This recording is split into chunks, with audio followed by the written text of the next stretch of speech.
Le Grand Matin Sud Radio, 7h-10h, Patrick Roger, Cécile de Ménibus. Il est 8h18, le petit déjeuner politique ce matin, c'est Jordan Bardella, président du Rassemblement National et député européen.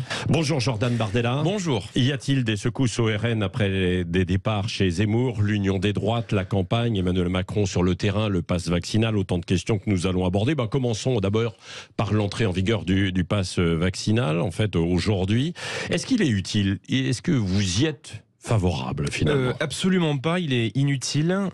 C'est pas moi qui le dis d'ailleurs, c'est beaucoup de médecins aujourd'hui qu'on voit beaucoup sur les plateaux de télé, qui ont même fait partie au début des médecins parfois les plus enfermis, c'est-à-dire ceux qui ont soutenu, et c'est bien leur rôle parce qu'ils sont médecins, les restrictions sanitaires les plus dures.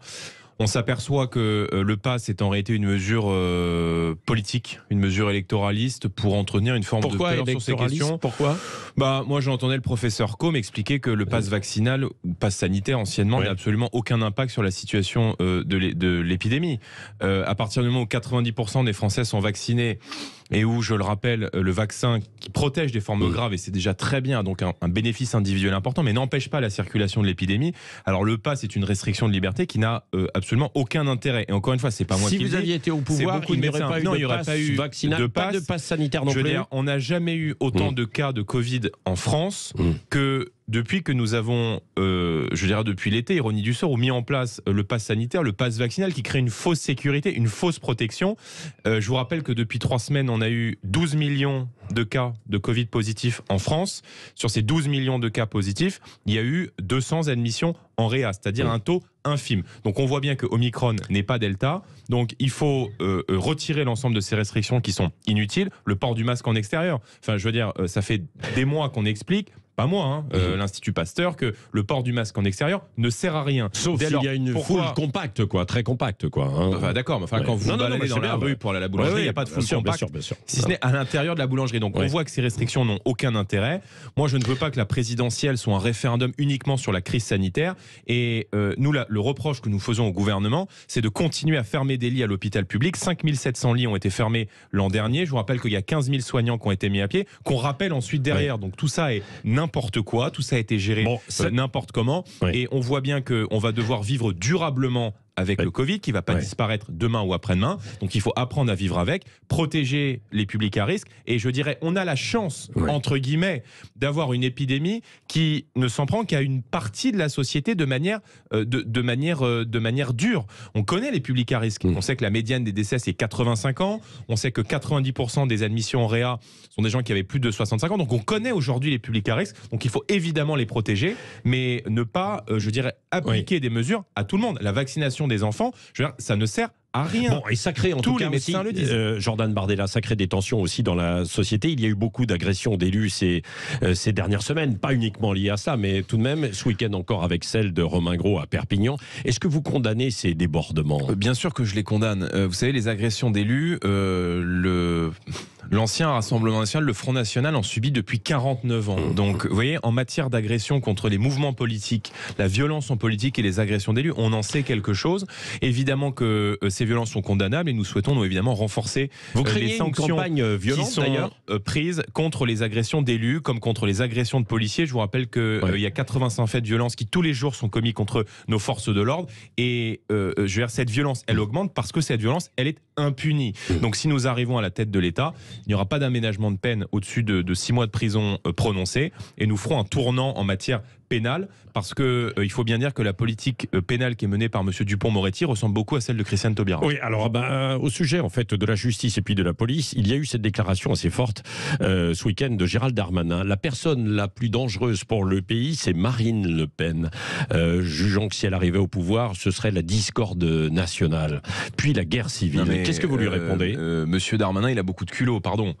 Marine Le Pen n'est pas la personne la plus dangereuse pour le pays, elle est la personne la plus dangereuse pour la Macronie, parce qu'elle est en capacité de se qualifier. C'est ce qu'il voulait dire bien sûr, parce qu'elle est en capacité d'abord de se qualifier au second tour de l'élection présidentielle. C'est pour ça que toutes les voix patriotes doivent aller dès le premier tour à Marine Le Pen, et surtout qu'elle peut gagner face à Emmanuel Macron. Vous voyez bien que tous les sondages qui sont faits depuis maintenant plusieurs mois placent aujourd'hui Marine Le Pen et Emmanuel Macron avec les marges d'erreur quasiment à égalité. Elle est toujours dans toutes battue. les intentions de vote, avec des marges d'erreur sur du 45-55, on est quasiment à égalité. Donc la campagne va évidemment faire la différence. 10 points. Donc elle est aujourd'hui évidemment en capacité de battre Emmanuel Macron, parce que les Français voient bien qu'au-delà de la solidité qu'elle incarne, l'ensemble des mesures qu'elle a portées depuis des années sont aujourd'hui nécessaires pour le pays. Et puis la discorde, c'est Emmanuel Macron qui l'a créée. Emmanuel Macron, il aura été pendant 5 ans un fauteur de troubles. Il aura beaucoup divisé les Français par toutes les phrases méprisante, arrogante qu'il a pu avoir, et puis parce que il a créé des fractures aujourd'hui dans la société. Vous voyez bien, il y a quelques jours, quand il dit à vos confrères du Parisien qu'il veut emmerder une partie des Français, qu'il y a des citoyens qui sont irresponsables en parlant des non-vaccinés, il n'emploie jamais ces mots contre les délinquants ou les criminels qui pourrissent la vie des Français. Oui. Donc Emmanuel Macron, il aura été le président de la division, et Marine Le Pen souhaite, elle, rétablir l'autorité de l'État et le faire dans une forme de concorde, dans la paix civile et en rassemblant tous les Français, qu'ils soient de droite ou de gauche. Oui. Jordan Bardella, est-ce que vous regrettez les départs ce week-end de plusieurs personnalités, chez Éric Zemmour, Damien Rieu? Non, je ne les regrette pas, c'est la vie politique. Je regrette peut-être la manière dont ça s'est fait, parce que on peut être en désaccord à un moment donné sur la stratégie d'une campagne électorale, mais partir en pleine campagne électorale sans avoir le courage de passer un coup de téléphone, ça démontre quand même un esprit peut-être de mercenariat qui doit dégoûter beaucoup de Français de la vie politique. Maintenant, sur le fond, il y a une forme de cohérence, parce que Gilbert Collard, entre autres, est un amoureux de la provocation, de la polémique, et c'est vrai qu'il trouve probablement une accointance avec Éric Zemmour dans la brutalité qu'il exprime dans cette campagne. Mais la voie que eux ont choisie est une voie, tous les Français le savent, parce que le Front National l'a utilisé, cette stratégie, pendant 30 ans, qui vous condamne à la marginalité politique. On sait très bien que la brutalité qu'utilise et qu'exprime Éric Zemmour dans sa campagne vous condamne à faire 10% au maximum. Et on voit bien qu'Éric Zemmour est en train de chuter dans toutes les intentions. On verra après aussi ses ralliements, hein. Enfin, je suis pas certain que, si vous voulez, le ralliement de Gilbert Collard déclenche un mouvement d'opinion majeur. Je pense juste que la brutalité qu'ils expriment dans leur campagne est une brutalité qui, même si on peut partager certains constats, ne permet pas d'abord de se qualifier au second tour, de rassembler une majorité de Français et de l'emporter au second tour. Or, aujourd'hui, Marine Le Pen est dans un état d'esprit qui lui permet de rassembler une majorité de Français, et surtout, elle a un projet sérieux, crédible pour le pays, pas seulement sur l'immigration, parce que les gens qui sont partis sont des gens qui aussi nous reprochent de parler d'autres sujets que de l'immigration. Ce sont des gens qui nous reprochent de parler du pouvoir d'achat, de ne pas être des adeptes de la guerre de religion, parce que le pays est dans un état aujourd'hui extrêmement tendu, de fractures importantes, et donc il faut être prudent dans les mesures qu'on met en place. C'est aussi parce qu'ils estiment qu'elle n'est pas capable de gagner, parce qu'il y a toujours dans les têtes ce qui s'est passé en 2017 lors du débat. Non mais écoutez, ça c'est un faux prétexte. Non mais écoutez, monsieur Roger, quand on quitte une candidate qui est donnée quasiment au même niveau que le président de la République au second tour, pour rejoindre un candidat qui a 10%, qui ne se qualifie nulle part au second tour, au premier tour, permettez-moi de douter de l'argument de la politique. Ils ne partent pas pour sauver la France, ils partent pour essayer de sauver la campagne d'Éric Zemmour, dont ils sont des amis. Éric Zemmour le dit lui-même, sont des amis, mais je veux dire, ça n'entache rien au travail de fond que fait Marine Le Pen, qui est concentrée sur les préoccupations des Français,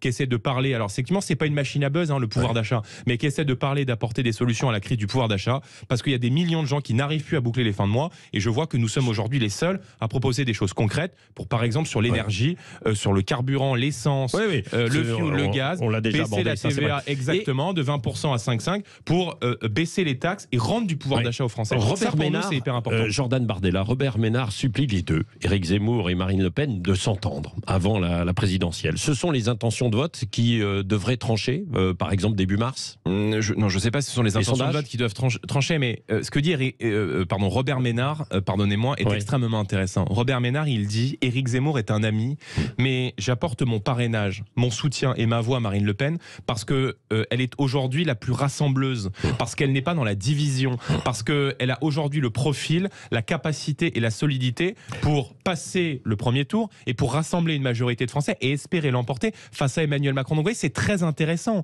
parce qu'on peut avoir de l'amitié pour Éric Zemmour, et c'est le cas de Robert Ménard. On peut partager les constats d'Éric Zemmour. Vous avez de l'amitié pour Éric Zemmour? Considérer...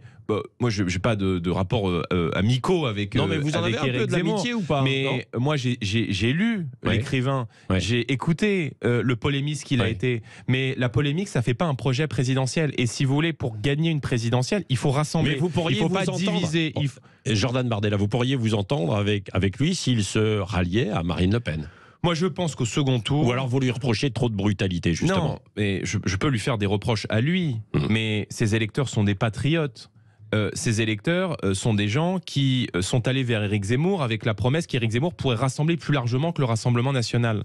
Le moins qu'on puisse dire, je pense que vous n'allez pas me contredire, c'est que c'est très loin d'être le cas aujourd'hui. Cette élection présidentielle va opposer non pas la droite et la gauche, et je pense qu'Éric Zemmour fait une erreur en voulant enfermer ce débat entre la droite et la gauche. Il dit l'union des droites, mais moi, pardon, j'ai pas envie de m'allier avec Valérie Pécresse ou avec Xavier Bertrand. Cette élection présidentielle est un choix. Pourquoi entre... ça vous permettrait peut-être de gagner? Je vais vous répondre. Cette élection présidentielle est un choix entre ceux qui se soucient de la disparition de la France et ceux qui, comme Emmanuel Macron, veulent vivre sur ses ruines. Moi, je me soucie et je m'inquiète de la disparition de la France. Je pense qu'Éric Zemmour aussi. Donc, au second tour, Marine Le Pen portera évidemment les voix, le projet et les espérances de tous les Français patriotes qui sont attachés à la survie de notre pays et qui veulent rendre aux Français, je dirais, leur pays et l'autorité. L'union des droites, c'est possible ou pas alors? Et d'aller jusqu'à l'union des droites, c'est restrictif. C'est se regarder le nombril, c'est parler à ses militants. Je veux dire, il n'y a rien de commun entre Xavier Bertrand, vous m'arrêtez si je me trompe, et Éric Zemmour. Ou alors là, c'est inquiétant. Moi, j'ai vu que le porte-parole d'Éric Zemmour avait, lui, voté pour Xavier Bertrand aux élections régionales. Que M. Pelletier, qui est aujourd'hui avec Éric Zemmour... Comme quoi c'est possible, alors? Oui, d'accord, mais moi, je ne partage pas leurs orientations politiques. Pardon. M. Pelletier, qui est aujourd'hui le vice-président du parti d'Éric Zemmour, il y a 3 semaines, il faisait la campagne de Xavier Bertrand. Pardon, mais je me sens rien de commun. Et je pense que les électeurs du RN ne se sentent rien de commun avec des gens qui ont mis le pays dans l'état où il est aujourd'hui. Dans ces conditions, il n'y a pas de possibilité d'union. Mais l'union, non mais attendez, l'union, ça se fait pas à 4 autour d'une table. L'union, ça se fait avec les électeurs, ça se fait avec les Français. Et plutôt que l'union des droites, Marine Le Pen veut faire l'union de tous les Français parce que des amoureux de la France, il y en a partout. Et je pense que d'enfermer ce débat entre la droite et la gauche, c'est passéiste. On est bien au-delà de ça quand on sait que l'enjeu de cette élection présidentielle, c'est la survie de la France. Jordan Bardella, 2 questions encore, il nous reste 2 minutes. Est-ce qu'il y a un risque pour vous que Marine Le Pen ne soit pas présente à la présidentielle? Manque de parrainage et manque de financement de la part des banques. Nous y arriverons. Ça fait 49 ans que nous y sommes toujours arrivés. Presque toujours arrivés. Je crois que Jean-Marie Le Pen n'avait pas pu se présenter à la présidentielle en 81. Mais vous voyez bien que le temps qu'on passe aujourd'hui à récolter des parrainages est du temps que nous ne passons pas sur le terrain, à occuper le terrain, à parler des préoccupations des Français. Donc il y a un vrai problème démocratique aujourd'hui. Les institutions sont complètement verrouillées par ce système de parrainage anonyme. Donc nous sommes aujourd'hui autour des 400 parrainages. Il nous manque une centaine de parrainages. Mais ça pose un problème. Et moi j'en appelle aux maires. Nous avons besoin de ce gage démocratique pour nous permettre évidemment d'être présents. Ça serait un scandale démocratique qu'une candidate qui est aujourd'hui donnée entre 45 et 48% d'intention de vote au second tour ne puisse pas sur le financement, sur les banques? Sur les banques, écoutez, on n'a pas d'amis, contrairement à M. Macron, chez Rothschild ou chez JP Morgan. Donc on a toutes les difficurées du monde à trouver un prêt de la part des établissements bancaires, ce qui veut bien dire que le système est verrouillé. Remettre en cause la présence. Ça ne remettra pas en cause la présidentielle. Je ne vais pas vous faire ce plaisir. Non, c'est pas un plaisir, je vous pose la question. Donc nous aurons évidemment de quoi fonctionner, mais c'est très compliqué, évidemment, qu'on est obligé d'en appeler aujourd'hui aux prêts et aux dons. On a dû de tout temps trouver des solutions alternatives parce que les banques, on n'a pas de grands potes chez les banques. Oui. Bon, dernier mot sur Emmanuel Macron. Il est à la campagne. Point d'interrogation en campagne. Est-ce qu'il doit se déclarer maintenant? Écoutez, il va pouvoir découvrir ce qu'est la France rurale. Il va pouvoir découvrir aussi son bilan, c'est-à-dire des territoires ruraux aujourd'hui qui sont en souffrance parce qu'ils ont été les oubliés des politiques publiques, qu'il y a beaucoup de départements français où il n'y a plus de médecins, vous voyez, des départements entiers où il n'y a plus de gynécologues par exemple, des départements où les bureaux de poste ferment, où les casernes de gendarmerie ferment, donc il faut remettre de la vie dans ces territoires ruraux. Bien sûr qu'il doit se déclarer. Moi j'ai vu qu'Emmanuel Macron, d'après en tout cas les indiscrétions qui étaient dévoilées dans vos journaux par vos confrères, qu'Emmanuel Macron ne souhaitait pas faire de débat avant le premier tour de l'élection présidentielle. Ça pose un problème. Moi, j'appelle Emmanuel Macron à descendre dans l'arène, à venir répondre de son bilan. Vous voyez, moi, je me réjouis que les restrictions sanitaires soient progressivement levées parce qu'on va pouvoir parler du bilan d'Emmanuel Macron.